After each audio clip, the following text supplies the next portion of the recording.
3-4 দিনের মধ্যে পরিস্থিতি স্বাভাবিক পর্যায়ে চলে আসবে।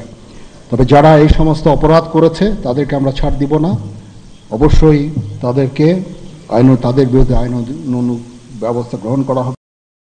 আপনারা দেখতে পাচ্ছেন আমার সাথে 2 নেভি চিফ এবং এয়ার চিফ আছেন, আমরা একসাথে কাজ করছি। কিছুক্ষণ আগে আমার প্রফেসর ইউনুসের সাথেও কথা হয়েছে, ওনার সাথে কথা বলে আমার খুব ভালো লাগলো। আমার কাছে মনে হয়েছে উনি অত্যন্ত আগ্রহী এই কাজটা করার জন্য, এবং আমি নিশ্চিত যে উনি আমাদেরকে একটা সুন্দর গণতান্ত্রিক প্রক্রিয়ায় আমাদের নিয়ে যেতে সক্ষম হবেন এবং আমরা এ থেকে উপকৃত হব। আর আমি দেখলাম যে স্টুডেন্ট এবং ভলেন্টিয়ার্সরা অত্যন্ত চমৎকার কাজ করছে।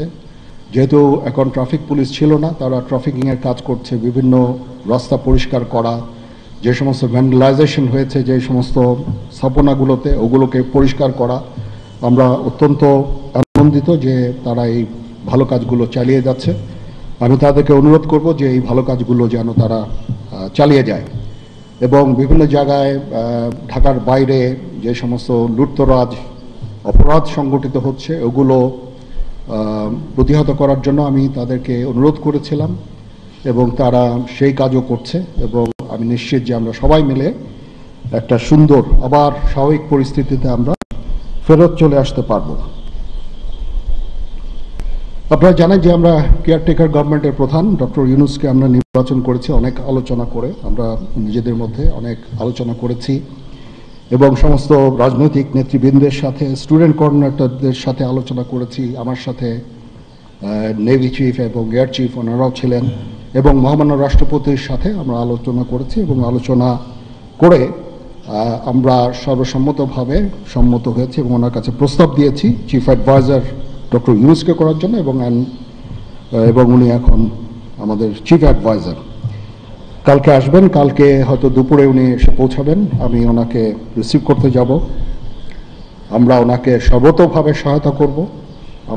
আমি army chief, navy chief, air chief, এবং আমি নিশ্চিত যে উনি সমস্ত রাজনৈতিক দল এবং সবার কাছ থেকে সাহায্য সহযোগিতা পাবেন। স্টুডেন্ট ফোরাম, স্টুডেন্টস, এবং আমরা সবাই মিলে ওনাকে সাহায্য করব, এবং আমি নিশ্চিত যে তাহলে উনি অত্যন্ত সফলভাবে ওনার এই কাজ সমাধা করতে সক্ষম হবেন।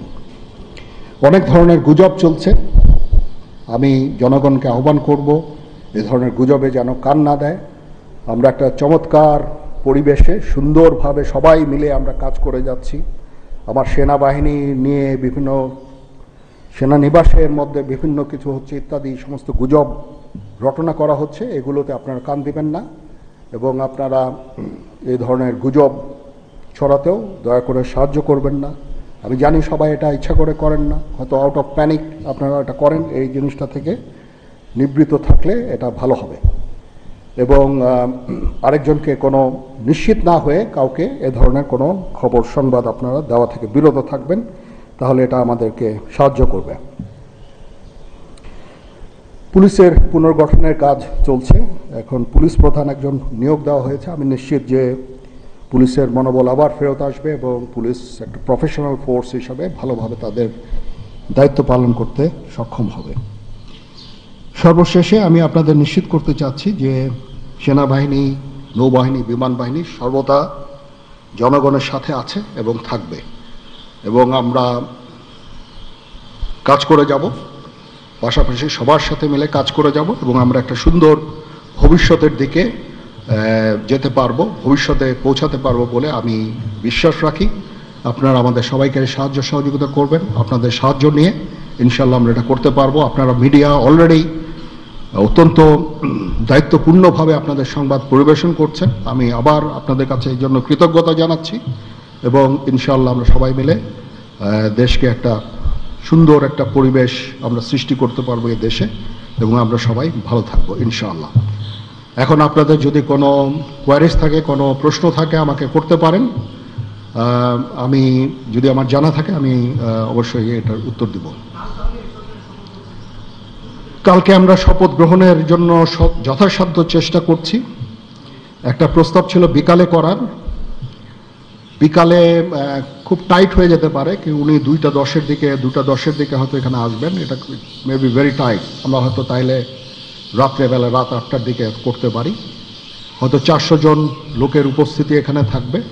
এই পরিসরে আমরা শপথ গ্রহণের অনুষ্ঠান ইনশাল্লাহ করব। আমরা দেখেছি যে সেনাবাহিনী বাংলাদেশ এবং বাইরের যে কোনো দুর্যোগ থেকেও কিছু মোকাবেলা করতে সক্ষম। রিসেন্টলি আমরা দেখতে পাচ্ছি যে বাংলাদেশের বিভিন্ন জায়গায় দুর্বৃত্তরা ডাকাতি থেকে শুরু করে লুটতরাজ করছে, এবং গতকাল রাতের বেলা মোহাম্মদপুর, ধানমন্ডি এই এলাকাগুলোতে ঘটনা ঘটেছে রাজধানী শহরে। এবং এই বিষয়ে আসলে সেনাবাহিনী কি পদক্ষেপ দিচ্ছে এবং সাধারণ মানুষ কিন্তু উদ্বেগ উৎপাদন হতে পারে? হ্যাঁ, প্রথম কথা হচ্ছে যে আমি দায়িত্ব নিয়েছিলাম অবশ্যই, এবং আমি রাজনৈতিক নেতৃবৃন্দর কাছ থেকে কথাও আমি ওনাদের কাছ থেকে ওনাদেরকে আমি বলেছিলাম যে আপনারা আমাকে সাহায্য করেন, যে মুহূর্তে এই ট্রানজিশনটা হবে এ ধরনের সমস্যার সৃষ্টি হতে পারে, এবং ওনারাও আমাকে বলেছিলেন যে ওনাদের যতদূর সম্ভব সাহায্য করবেন। তারপরেও কিছু কিছু ঘটনা ঘটেছে। এটা ঘটার পিছনে তো কিছু কারণও আছে, এবং আমরা ইনিশিয়ালি হয়তো কিছু এরকম ঘটনা ঘটেছে, বাট তারপরে এখন পরিস্থিতি কিন্তু অনেক শান্ত হয়ে আসছে। আমরা আমাদের যত স্ট্রেংথ আছে, পুলিশ কিন্তু নন এক্সিস্টিং, পুলিশ কোনো ডিউটিতে নাই। পুলিশের একটা বড় ফোর্স, এটার যে ভয়েড যেটা সৃষ্টি হয়েছে, এই ভয়েডটা সেনাবাহিনীর স্ট্রেংথ দিয়ে এটা পুরা করা সম্ভব না। আর তারপরেও আমরা যথাসাধ্য চেষ্টা করে যাচ্ছি, এবং হাজার হাজার লোককে আমরা কিন্তু এই সমস্ত সমস্যা থেকে আমরা উদ্ধার করেছি। বহু পুলিশ, আমার জানা মতে বহু পুলিশ, অনেক থানা, তারপরে সরকারি কর্মকর্তা কর্মচারীদের রেস্কিউ করা, এই সমস্ত কাজগুলো আমরা করেছি। আমরা সমস্ত ইম্পর্টেন্ট জায়গা যেমন বিমানবন্দর, ডিপ্লোম্যাটিক এরিয়া, সেক্রেটারিয়েট, জাজেসদের অ্যাকোমোডেশন, তারপরে সেক্রেটারিদের অ্যাকোমোডেশন, এই সমস্ত গুরুত্বপূর্ণ জায়গাগুলি আমরা প্রোটেক্ট করছি, এবং বিভিন্ন জায়গায় পেট্রোলিং করা হচ্ছে। তারপরেও একটা ইনিশিয়ালি 2-1 দিন এটা হয়েছে, সেই জন্য আমি অত্যন্ত দুঃখিত এবং বিব্রত। যাই হোক, এটা আমার যে স্ট্রেংথ যা ছিল এটা নেভি, এয়ারফোর্সও তারা তাদের মতো করে করেছে। আমরা যথাসাধ্য চেষ্টা করেছি, তারপরেও কিছু হয়ে গেছে। এটা আমার জাস্ট সিম্পলি আমাদের এনাফ স্ট্রেংথ ছিল না। বাট আমি নিশ্চিত যখন পুলিশ পুনর্গঠন হয়ে যাবে, তারা যখন আবার কাজে নেমে যাবে, তখন এই ভয়েডটা খুব সহজেই আমরা পূরণ করতে পারবো। পুলিশের একটা বিরাট সংখ্যক ফোর্স, পুলিশ ইজ একটা বড় ফোর্স। তো এই ফোর্স যদি নিষ্ক্রিয় হয়ে যায়, সেটার ভয়েড পূরণ করা সেনাবাহিনী, বিমান বাহিনী, নৌবাহিনী সবার পক্ষে সম্ভব না। আমরা এটার জন্য ডিজাইনডও না। যাই হোক, আমি নিশ্চিত যে খুব শীঘ্রই তারা পুনর্গঠিত হবে, এবং এই সমস্ত ভ্যান্ডালিজম এগুলোকে প্রতিহত করতে সমর্থ হবে। বাট আমি এটুকু আপনাদের বলছি যে যারা এই সমস্ত কাজে জড়িয়েছে তাদেরকে আমরা আইনের আওতায় আনার সর্বোচ্চ চেষ্টা আমরা করব।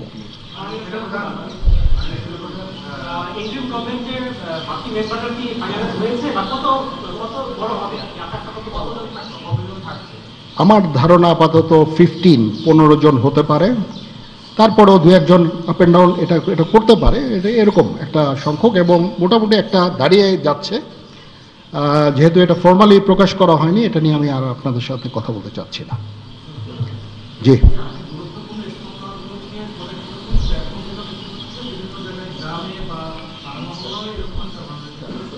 হ্যাঁ হচ্ছে, বাট সংখ্যা অনেক কমে এসেছে। 1 দিন 2 দিন, প্রথম 1-2 দিনে যেটা হয়েছে সংখ্যা অনেক কমে এসেছে। আমরা আনসার ভিডিপিকেও কাজে লাগিয়েছি, এবং আমি তো বললাম যে ছাত্ররাও আমাদের সাহায্য করছে বিভিন্ন গ্রামে গঞ্জে। তারা এই কাজগুলো মাধ্যমে, তাদের উপস্থিতির মাধ্যমে আমাদের সাহায্য করছে, এবং বিএনসিসিকেও আমরা এটাতে করতে আমরা হয়তো এমপ্লয় করব এই কাজে। আমি আমার যত ফোর্স আছে মিলিটারি সব অল ডিপ্লয়েড, এবং তারা তাদের সাধ্য মতো এই কাজে নিয়োজিত।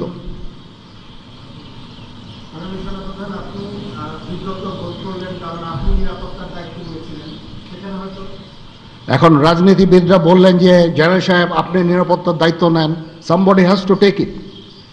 তো আমি আর তো কেউ নেওয়ার নাই, আমি নিয়েছি, এবং যদি কোনো ব্যর্থতা থাকে সে দায়িত্ব আমার।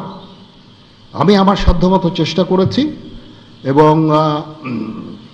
খুব কম সময়ের মধ্যে একটা স্বাভাবিক পরিস্থিতি ফেরত আসছে, বাট আমাদের আরও অনেক কাজ করতে হবে। ইনশাল্লাহ আমাকে একটু সময় দেন, আমরা এই নর্মালসিতে নিয়ে চলে আসবো ইনশাল্লাহ।